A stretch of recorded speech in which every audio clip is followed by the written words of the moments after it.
তারিখ সন্ধ্যা রাত্রিতে আমি লোকাল বিধায়ক হিসেবে আমাদের অভয়ার বাড়ি আমার বিধানসভা এলাকায় আমি নিজে একটা মিড ডে প্রেস করেছিলাম। প্রায় 50টির বেশি প্রেস ছিল। সেদিনের কথা যদি আপনারা খেয়াল করে থাকেন যে এত বড় হেনিয়াস ক্রাইম আমার জীবনে আমি কম দেখেছি।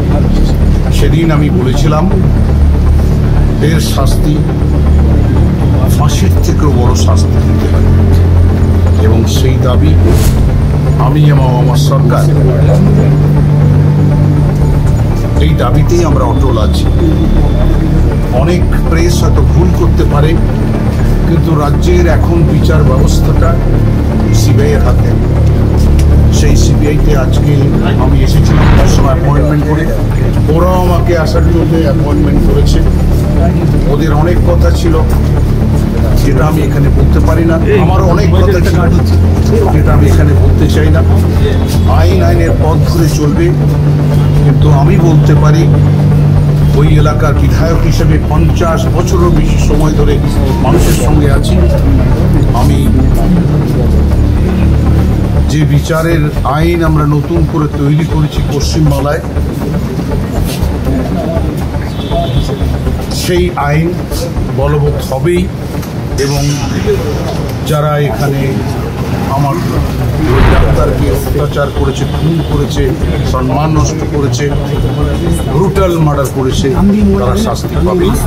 এবং আমি চাই যে সকলে মিলে শাস্তিটা একটা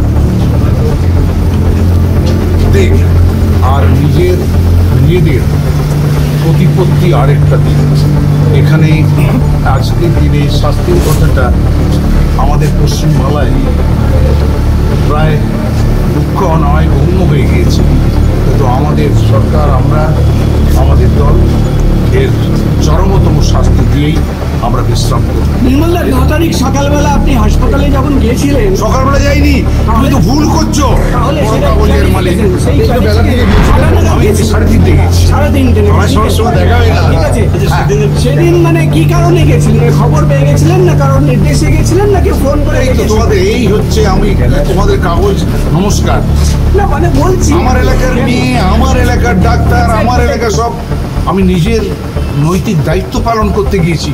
কারণ আমার 2-3টে মিটিং ছিল, সঙ্গে সঙ্গে আমি এসেছি, এবং আমি নিশ্চিত যে আমার মতো দুঃখী তোমরাও ভাইরা, তোমরা প্রেস ঠিকই, তো তোমরাও দুঃখ পাবে।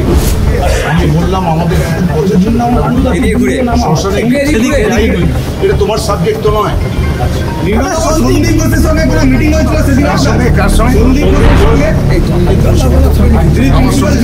আমার সঙ্গে সেদিনকে দেখা হয়েছে। সন্দীপ ঘোষ আলোচনার মধ্যে আসে না, আমার আলোচনার মধ্যে আসে না। সবাই ভালো থেকো। আইনের পথে আইন চলবে। তোমাদের সঙ্গে আমার ব্যক্তিগত সম্পর্ক সবার ভালো। সন্দীপ ঘোষের সঙ্গে কোনো কথাবার্তা সম্ভাবনা নেই, কখনোই সম্ভাবনা নেই কথা বলার। আমি তো বললাম আমি মেক অ্যান অ্যাপয়েন্টমেন্ট, ওদের বক্তব্য ওরা বলবে, আমার বক্তব্য আমি রেখেছি, আইনের পথ ধরে চলবে, এটা বললাম। যদি আবার ডাকে আবার আমি বলবো, আমি ওয়ান্ট জাস্টিস, ওটা মুখে নয়।